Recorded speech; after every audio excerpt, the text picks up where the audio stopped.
जी यशी जी। ठीक है, शांति प्रसाद जी, चुनाव की तैयारी कांग्रेस भी कर रही है, बीजेपी भी कर रही है। बीजेपी का अपना हर घर अभियान भी चल रहा है तिरंगा को लेकर। यूकेडी क्या कर रही है? देखो यशी जी, लोकतंत्र में हर पार्टी चुनाव में अपनी तरफ से तैयारी करती है।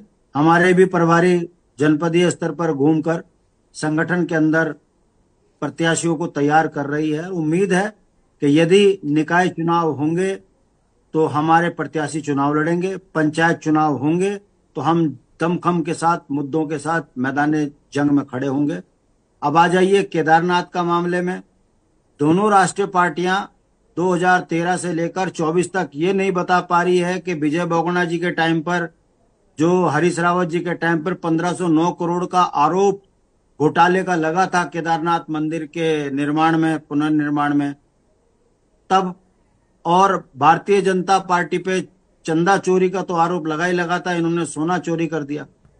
दोनों राष्ट्रीय पार्टियां ये नहीं बता पा रही हैं कि आखिर इन 14-15 वर्षों में इस राज्य के साथ इतना बड़ा धोखा करने के बाद ये किस मुंह के साथ केदारनाथ चुनाव में जा।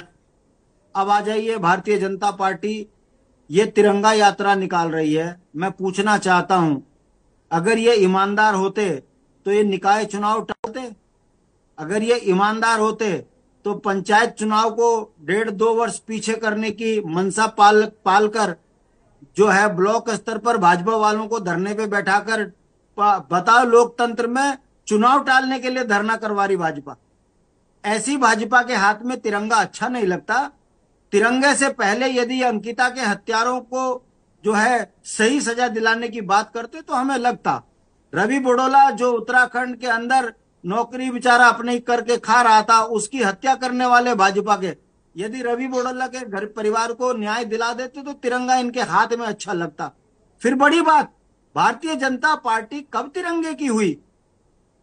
ये बात अगर हम इनसे पूछेंगे तो फिर इनको बहुत ज्यादा दिक्कतें आएंगी। कहने का मतलब है, अरे आपके पास सत्ता है, सत्ता में आप नौजवानों के रोजगार बेच रहे हो, संसाधन बेच रहे हो, खनन का काम गुजराती को दे रहे हो, मंदिरों में जो है विकास के नाम पर बड़े बड़े घोटाले कर रहे हो। ऐसे में जनता का ध्यान भटकाने के लिए बहुत अच्छा तरीका है कि संगठन के हाथ में डंडा दे दो, डंडे में झंडा लगा दो और उसके बाद कहो भारत माता की जय।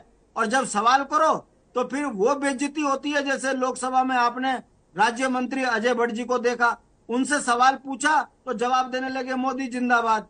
वैसे ही भारतीय जनता पार्टी के हर प्रवक्ता की स्थिति है। यहाँ पर निकाय चुनाव की बात हो रही है तो हमारे छोटा भाई प्रशाली बोल रहा है मोदी जी बहुत अच्छे हैं, मोदी जी ने डंडा दे दिया हाथ में सबको। कहने का मतलब है उत्तराखंड त्राहिमाम त्राहिमाम कर रहा है। उत्तराखंड के अंदर लोकतंत्र की हत्या हो रही है। निकाय चुनाव, पंचायत चुनाव की जिस तरीके से इन्होंने टालमटोली करी है, उससे पता चलता है कि भारतीय जनता पार्टी एकल ताकत पर विश्वास रखती है। दिल्ली से मोदी का दबाव बनेगा और उत्तराखंड में 40% कमीशन दिल्ली जाएगा। चुनाव निकाय हो ना हो, पंचायत चुनाव हो ना हो, यही कारण है कि यशी जी आप यहाँ पर डिबेट कर रही हो और भारतीय जनता पार्टी के नेता के पास मुद्दे नहीं है ये बताने के लिए कि केदारनाथ में आप किस मुंह से चुनाव लड़ने जाओगे। क्या वो जो 228 किलो सोना है वो मुद्दा नहीं बनने दोगे? क्या आप उत्तराखंड के अंदर वो दिल्ली की तरह, अन्य राज्यों की तरह मुकदमे लगाकर लोकतंत्र की हत्या करोगे? ये भाजपा का जो असली चेहरा है, भाजपा मुद्दों से भटकाकर हाथ में तिरंगा लेकर जनता की आंख में धूल झोंकने का काम कर रही है।